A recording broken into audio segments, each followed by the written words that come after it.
Hi folks, welcome back. So I just wanted to pop in really quickly and talk to you guys for a second about a few things. There is a lot going on out there, a lot of chaos, but some really good things too. And I want to remind you to observe as much as you can, but not absorb, right? While also being compassionate and empathetic for those who are experiencing the chaos directly, right? For those who are being directly impacted right now. Some people are waking up to the larger picture of what's going on right now in real time as it's unfolding, and it is a lot to handle for them. There is the intuitive community who knew all along, yes, the election was stolen. Yes, their end game is world domination. Yes, here are tiny bits of breadcrumbs to follow, but it's wide open right now. People are seeing what's happening. It's all over the news, and it's a lot easier to put those pieces together. And for some, it is the first time that they ever thought that something like this was actually possible. There was a lot of people who were thinking, okay, well, him being in office again, it can't be that bad because we know what kind of person he is, and he was in office before, and it wasn't terrible. Well, a lot of parts of it were terrible, but that was their understanding, with him moving into office this time. Now we're seeing, well, they're not even trying to hide it. We know what's going on. We know what Muskrat is doing. And we know that it cannot continue because it's unsustainable, right? It's unsustainable for us. We don't want it. We casted what some call the cosmic vote back on November 5th. Collectively, we decided we wanted something new, and it was not him. And 2/3 of us, around 70%, I saw on one of the videos of a data analysis who is doing work overtime to put together, to collect all the data and do the analysis and show how this election was stolen. And I'll link that video in the comments below. But he mentioned that it was roughly about 70% of us who voted for her, based on his analysis of the swing states and of the different counties that were only switched from blue to red this time, which, as he said many times throughout the video, was just improbable, the way that data was lining up.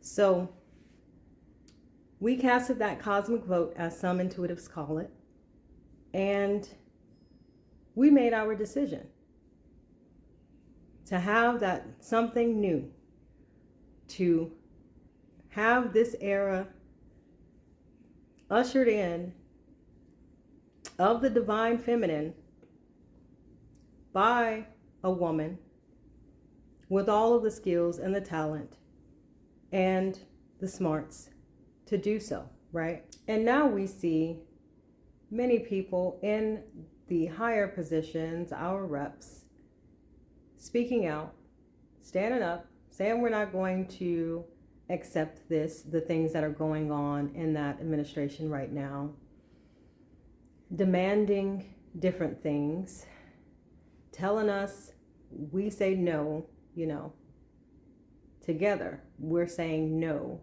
to an oligarchy, to whatever they're trying to peddle here. And they are figuring out what to do. There are lawsuits, as it has been from day one. There was even one person who filed impeachment papers. Hopefully there are many more. And there, from us, we are really standing strong together. And we are doing a fabulous job with what we can do. Today was the 50 states, 50 protests march around the United States. We are boycotting places who do not honor DEI policies, and they are feeling the effects I've seen it. Some stakeholders are filing lawsuits against them saying, hey, my profits are dropping, what's going on? And they are seeing their profits decline overall. I mean, it's really having an effect. And so it shows that when we come together, and the more we stick to it, and the more that we do something, for us collectively, there is an impact. So don't ever feel like, oh, well, I'm just one person. What difference can I make? Well, you can go tell that other person, hey, here's a thing worth fighting for. Let's fight. And then you guys can go tell another group of people. And more of that is what's needed right now. Our resistance, our persistence, and our optimism, however we can offer it, right? It does us no good to picture and to write about and to talk about all of the negative, terrible things that will possibly happen, right? And it also doesn't do us any good to say, oh, well, we can't do that. Oh, we can't protest against this administration. They're just going to call martial law. Oh, well, we can't do that. It's not going to have an effect. That doesn't do us any good, right? It feeds the fear. It feeds that feeling of helplessness. And we need the opposite. We need courage. We need hope, right? We need to feel like, yes, we can handle this.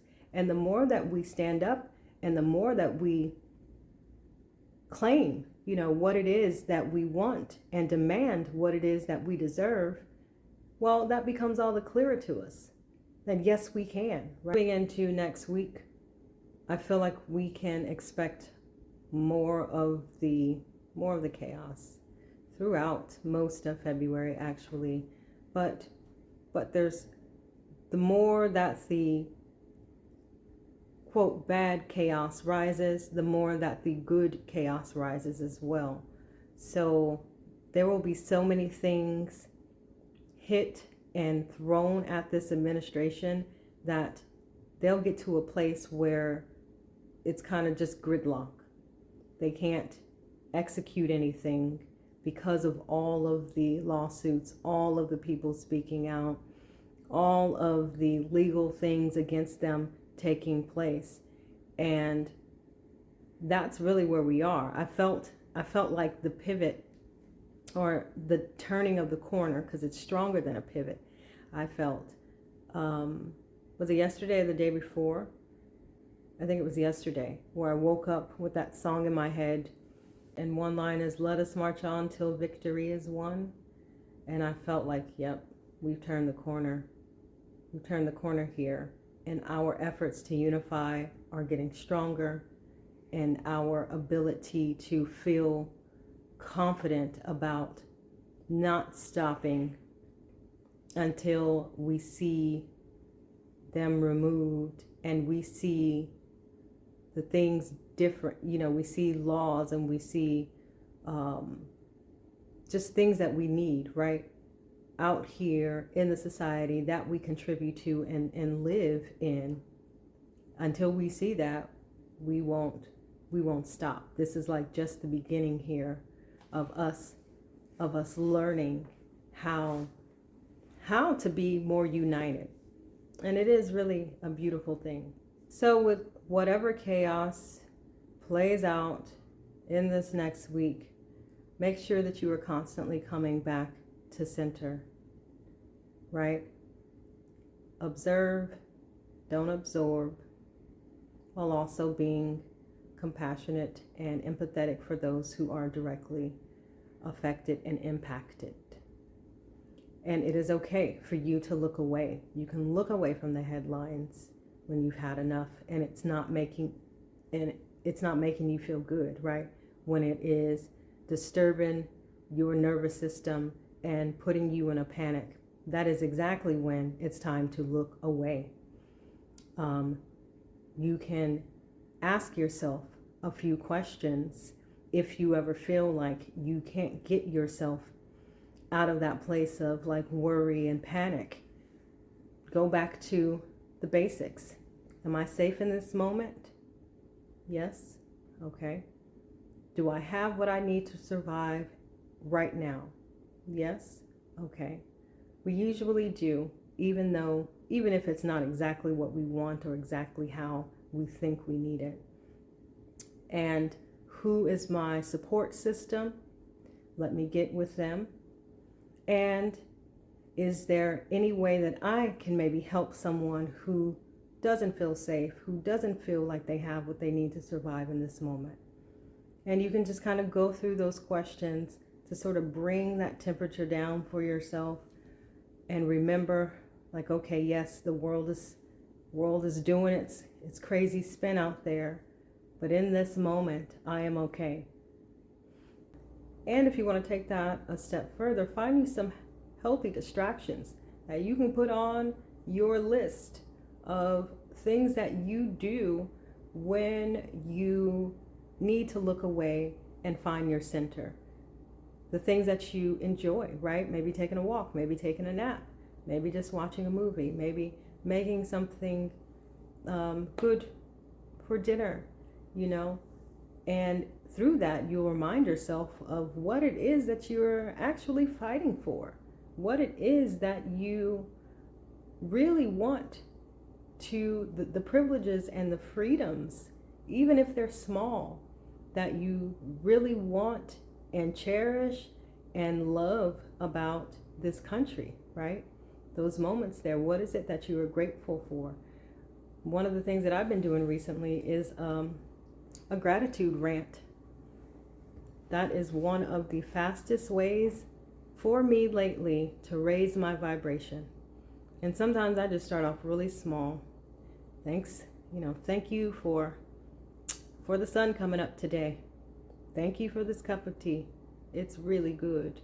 And then I'll go from there. But it has a way of calming my nervous system, helping me come back to center, reminding me of the things that I really cherish and love and are willing to fight for. And if you're looking for a community or for a lifeline throughout this ordeal, right, as we experience it together, I have what I call the Spiritualist Collective. I opened up the evening meeting for anyone, any woman really. I still love to make that space for women mostly, but for any safe woman or safe woman ally, and you know what I mean when I say that if you are one, who wants to join regardless of background, skill level in terms of their gifts or any of that. The daytime meeting is still specifically for the 92%, but we've got those two options there. And if you are like, well, I want to do more, right? Because in the collective, what we do is we learn and we grow and we discuss and we tune into each other, and we really just, do our best to help each other stay grounded and help each other through whatever parallels might be popping up in our own personal lives connected to what's happening outside in the larger world right now.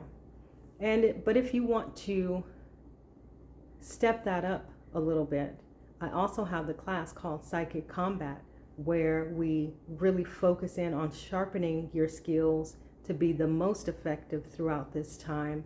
It's a 3-week intensive, and it's open to anyone with intuitive gifts at any skill level. I have 2 time slots, one during the day and one in the evening, and I have a new start date coming up on February 24th. Everything is linked in the description, so you can check out both of those options, the collective and Psychic Combat. But that is all that I have for you today. And if you found this video helpful, please hit the like and subscribe and set your notifications, and I will see you next time.